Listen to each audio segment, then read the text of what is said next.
Firahiriyoonni olla gandaa guyyaane gannee hawwiine guddaa arraanoo taphaannu waliin gammadaa. Firahiriyoonni olla gandaa guyyaane gannee hawwiine guddaa arraanoo taphaannu waliin gammadaa. Firahiriyoonni olla gandaa guyyaane gannee hawwiine guddaa arraanoo taphaannu waliin gammadaa. Firahiriyoonni olla gandaa guyyaane gannee hawwiine guddaa arraanoo taphaannu waliin gammadaa.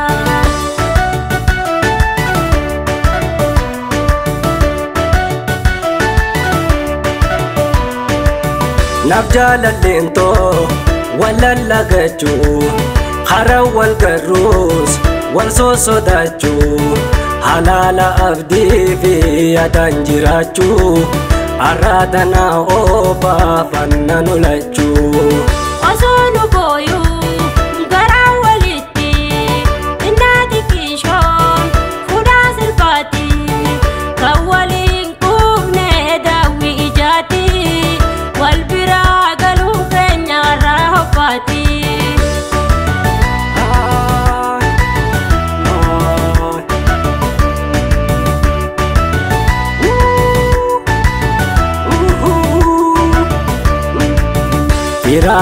Firahiriyoonni olla gandaa guyyaane gannee hawwiine guddaa arraanoo taphaannu waliin gammadaa.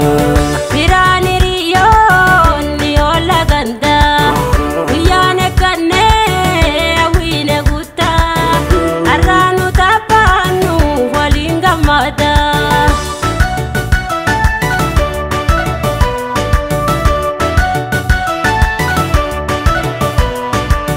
Hiriyoonni koo kaanis dhiichisa kaanis ililchaa kaanis gweddisa cidha koo tolchaati naafis midheessa konfoolummaa meena wajjin gaggeessa.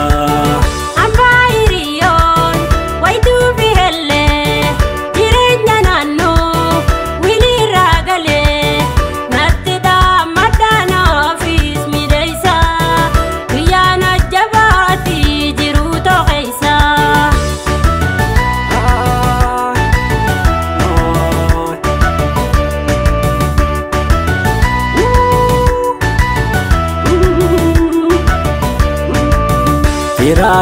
Firahiriyoonni olla gandaa guyyaane gannee hawwiine guddaa arraanoo taphaannu waliin gammadaa. Firahiriyoonni olla gandaa guyyaane gannee hawwiine guddaa arraanoo taphaannu waliin gammadaa.